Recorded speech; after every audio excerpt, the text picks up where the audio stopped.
Hello, hello. Alors, nous voilà pour une petite capsule coaching. Je suis Alison Vincent. Je suis coach en amour de soi, en confiance en soi. Et par l'amour de soi, la confiance en soi, j'accompagne les queens, les audacieuses à pouvoir rééquilibrer leur vie féminine sans complexe et à pleinement assumer leur énergie féminine en toute authenticité. Alors, j'avais envie de pouvoir aborder la thématique de l'amour parce que on est dans une pleine euh, transition où beaucoup de personnes vont se retrouver à devoir être en famille lors des fêtes de fin d'année, à se retrouver avec des personnes. Et généralement, il y a des personnes qui se retrouvent à être seules. Et sur la thématique de l'amour, euh, je voulais aborder cette thématique qu'en fait, vous allez trouver le vrai amour, en fait, quand vous allez comprendre que tout ce que vous cherchez de l'autre, tout ce que vous voulez manifester ou attirer comme attention vis-à-vis de l'autre se trouve d'abord en vous. Je m'explique. Il y a dans l'amour certaines positions. Donc, il y a le fait que on veut être aimé, on veut être aimé à sa juste valeur, on veut aussi se faire aimer. D'accord? Il y a aussi le fait que on s'aime d'abord. Parce que si on ne s'aime pas, on, on ne peut pas attendre de l'autre qu'il remplisse notre vase si le nôtre déjà n'est pas plein. Et on ne pourra pas lui donner si déjà notre vase n'est pas plein. Notre vase de self-love, de love. Et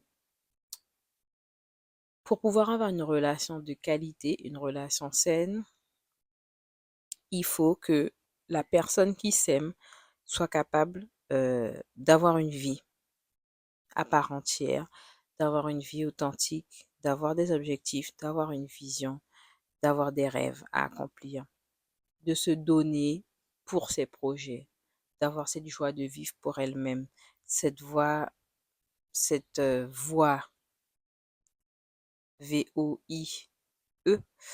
où elle va impulser des projets, réaliser des choses, chercher des choses sur elle-même, être curieuse d'elle-même, explorer des nouvelles choses par le biais du voyage, par exemple, et se rendre compte que si elle veut cultiver cette base, cet équilibre d'amour avec elle-même et avec l'autre, surtout si vous êtes en couple, faudra se rendre compte que en fait, euh, il y a des moments où on va être seul avec soi et c'est pas quelque chose qui est mauvais.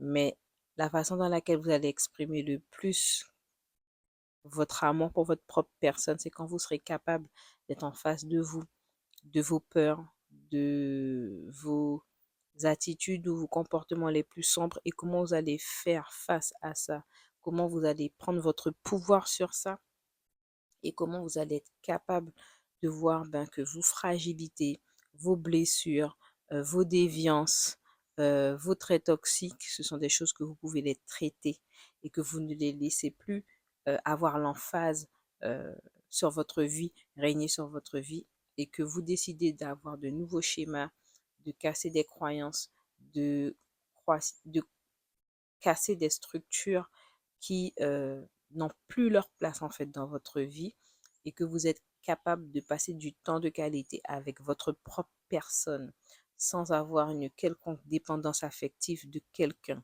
au niveau amical, au niveau relationnel, au niveau social, que vous êtes capable d'apprécier ce temps avec vous seul, que vous êtes capable d'être en nature seul, que vous êtes capable de sortir seul, de faire des expériences seul, vous êtes bien sûr en sécurité, évidemment, mais où vous êtes capable d'apprécier votre personne et de découvrir des choses sur vous-même euh, en solo, parce que des fois, vous êtes en groupe avec quelqu'un, vous êtes dans une relation avec quelqu'un, mais il y a des choses de vous-même que vous ne connaissez même pas.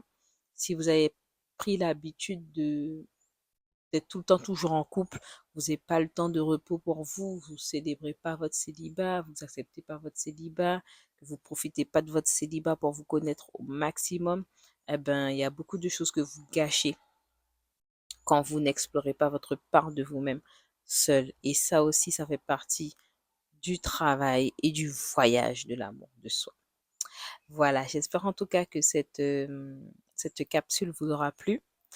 Et n'hésitez pas en tout cas à retrouver notre podcast Self-Love and Confessions, le podcast féminin sans complexe, à partir de demain, 1er novembre. À bientôt.